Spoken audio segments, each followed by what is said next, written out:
जय हिंद, वंदे मातरम। दोस्तों, today breaking news में आज हम आपको बताएंगे मोदी सरकार हर महीने देगी 3000 रुपए। रजिस्ट्रेशन शुरू कर दिए गए हैं।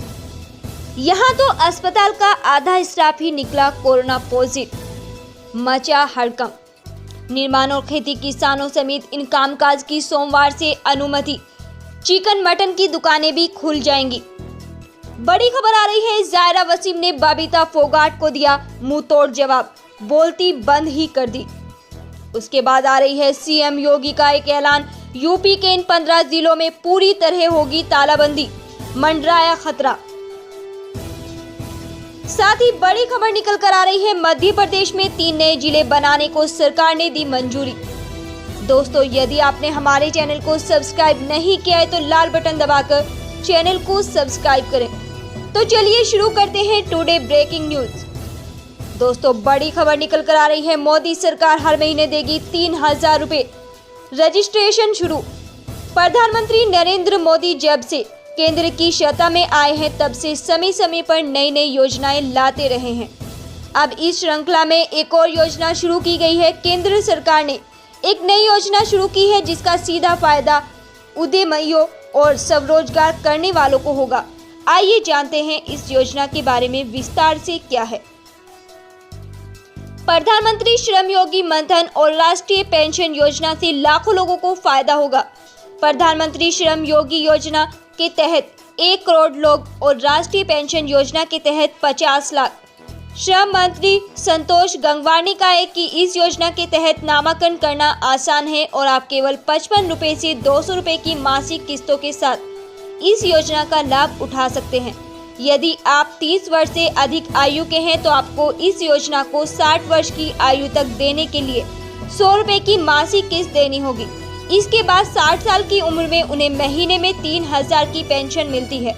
पेंशन धारक के साथ किसी भी अवांछनीय घटना की स्थिति में उसके पति को आधी पेंशन मिलती है। पति और पत्नी दोनों अलग से योजना का लाभ भी उठा सकते हैं। दोस्तों, अगली बड़ी खबर निकल कर आ रही है, निर्माण और खेती किसानों समेत इन कामकाज की सोमवार से अनुमति। चिकन मटन की दुकानें भी खुलेंगी।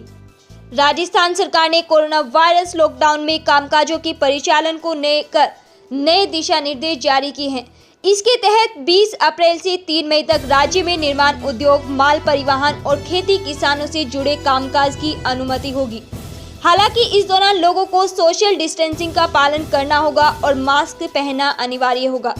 बिना मास्क पहने ग्राहकों को सामानों की बिक्री नहीं की जाएगी। इसके अलावा सार्वजनिक स्थानों पर 5 से ज्यादा व्यक्तियों के एकत्र होने और थूकने पर प्रतिबंध रहेगा। राजस्थान के मुख्यमंत्री अशोक गहलोत ने इस संबंध में एक ट्वीट करते हुए कहा कि हम 20 अप्रैल से 3 मई तक संशोधित लॉकडाउन लागू करेंगे। उन्होंने अपने ट्वीट में एक सूची पोस्ट की है जिसमें इस बात की जानकारी दी गई है कि सोमवार से किन किन कामकाजों की अनुमति होगी। इसके तहत निर्माण गतिविधियों में चिकित्सा, स्वास्थ्य के बुनियादी ढांचे, शहर में चालू निर्माण परियोजनाएं, ग्रामीण क्षेत्र में सड़कों, सिंचाई परियोजनाओं, भवनों आदि के निर्माण की अनुमति होगी।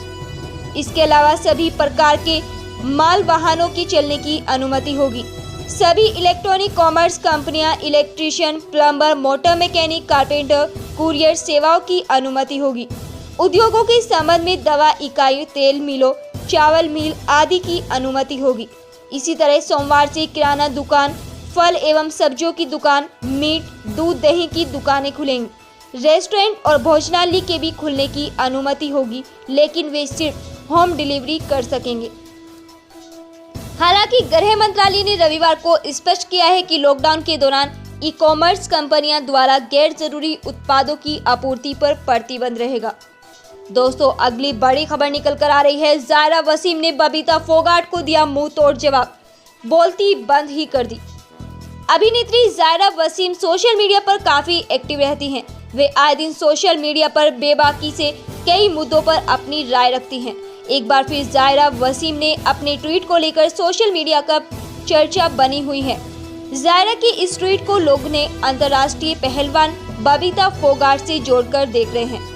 जायरा का यह ट्वीट सोशल मीडिया पर खूब सुर्खियां बटोरा है। आपको बता दें कि कुछ दिन पहले बबीता फोगाट ने ट्वीट करते हुए तबलीगी जमात पर निशाना साधा था। उन्होंने देश भर में कोरोना संक्रमण का तेजी से फैलाने के लिए तबलीगी जमात को जिम्मेदार ठहराया था, जिसके बाद सोशल मीडिया पर हंगामा मच गया और लोगों ने बबीता को ट्रोल कर दिया। बबीता ने ट्रोलर्स को वीडियो संदेश जारी कर जवाब दिया। बबीता ने वीडियो में ज़ायरा वसीम की फिल्म इंडस्ट्री छोड़ने के फैसले पर तंज कसते हुए कहा कि मैं ज़ायरा वसीम नहीं हूं, जो इन धमकियों से डरकर घर पर बैठ जाऊंगी। मैं हमेशा लड़ती रहूंगी। अब ज़ायरा वसीम ने भी बबीता फोगाट का नाम लिए बिना उन्हें जवाब दिया है।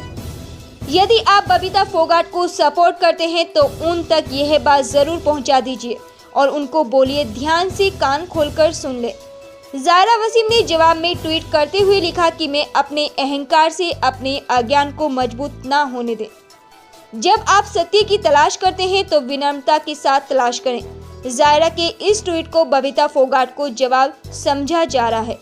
इस ट्वीट पर अब लोग खूब कमेंट कर रहे हैं और उनकी तारीफ भी कर रहे हैं। आपको बता दें कि ज़ायरा ने कुछ बॉलीवुड फिल्मों में अभिनय करने के बाद फिल्म इंडस्ट्री को छोड़ दिया था। ज़ायरा के फिल्म इंडस्ट्री छोड़ने के फैसले ने कई लोगों को परेशान कर दिया था। कई लोगों ने ज़ायरा के इस फैसले को कट्टरपंथियों के दबाव में आकर लिया गया फैसला बताया था। आज तक ज़ायरा ने फिल्म इंडस्ट्री छोड़ने के फैसले पर कोई स्पष्टीकरण नहीं दिया है। बॉलीवुड जगत से जुड़ी ऐसी चटपटी खबरों के लिए बॉलीवुड बबल हिंदी के साथ बने रहिए। दोस्तों, अगली बड़ी खबर निकल कर आ रही है। देश में कोरोना वायरस के नए मरीजों के मिलने का सिलसिला थमने का नाम नहीं ले रहा है।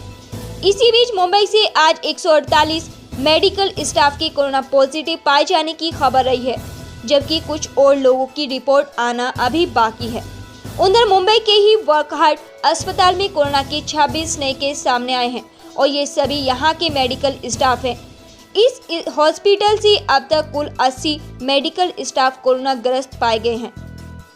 बॉम्बे अस्पताल में 2 नए मामले सामने आए हैं और ये दोनों यहाँ के डॉक्टर हैं। इनसे बॉम्बे हॉस्पिटल में कोरोना पॉजिटिव मेडिकल स्टाफ की संख्या बढ़कर 12 हो गई है। जसलोक हॉस्पिटल में 21 नए मामले सामने आए हैं और ये सभी यहाँ की नई नर्स हैं।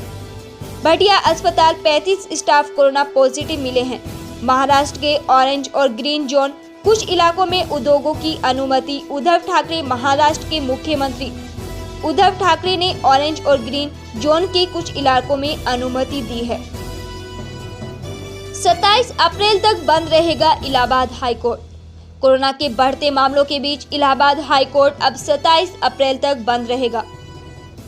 देश में जारी लॉकडाउन के बाद भी कोरोना मरीजों की संख्या बढ़ती जा रही है। इसी बीच दिल्ली के मुख्यमंत्री अरविंद केजरीवाल ने रविवार को कहा कि दिल्ली में कोरोना तेजी से फैल रहा है, लेकिन स्थिति नियंत्रण से बाहर नहीं है, घबराने की जरूरत नहीं है। सीएम केजरीवाल ने फैसला किया है कि लॉकडाउन के दौरान दिल्ली में किसी तरह की छूट नहीं दी जाएगी। अरविंद केजरीवाल ने कहा कि हालात को देखते हुए लॉकडाउन आवश्यक है। शहर में हॉटस्पॉट इलाकों में कोई छूट नहीं दी जानी चाहिए। उन्होंने कहा कि 27 अप्रैल को फिर से एक समीक्षा बैठक की जाएगी। आंध्र प्रदेश में पिछले 24 घंटों में कोरोना संक्रमण के 44 नए केस सामने आए हैं, जिसके साथ राज्य में कोरोना मरीजों की संख्या बढ़कर 647 पहुंच गई है। वहीं कोरोना से संक्रमित अब तक 17 लोगों की मौत हो चुकी है, जबकि 65 कोरोना मरीज ठीक हुए हैं। आपको बता दें कि राज्य में अब कोरोना के 565 एक्टिव केस हैं। दोस्तों, अगली बड़ी खबर निकल कर आ रही है। मध्य प्रदेश में 3 नए जिले बनाने को सरकार ने दी मंजूरी। एक तरफ जहां मध्य प्रदेश में सियासी उठापटक चल रही है, तो वहीं बुधवार को कमलनाथ मंत्रिमंडल ने मर्ब से 3 नए जिले चाचौड़ा, मेहर और नागदा के गठन की सैद्धांतिक स्वीकृति दे दी है, जिससे अब मध्य प्रदेश में 52 से बढ़कर 55 जिले हो जाएंगे। राज्य मंत्रिमंडल ने 3 नए जिलों के गठन को मंजूरी दी है। मेहर, चाचौड़ा और नागदा जल्द ही अलग जिलों के रूप में अस्तित्व आ जाएंगे। हालांकि सरकार की ओर से इन जिलों के गठन के पीछे प्रशासनिक सुगमता की बात की जा रही है, लेकिन जानकारों के अनुसार सरकार का यह निर्णय वर्तमान परिस्थितियों से प्रेरित है। बताया जा रहा है कि भारतीय जनता पार्टी के मेहर से विधायक नारायण त्रिपाठी को अपने पाले में लाने के लिए मेहर को जिला बनाया जा रहा है, जबकि कांग्रेस के लक्ष्मण सिंह और दिलीप गुर्जर की नाराजगी दूर करने चाचौड़ा और नागदा को जिला बनाया जा रहा है। परिषद की बैठक में अन्य निर्णय भी लिए गए हैं। धन्यवाद।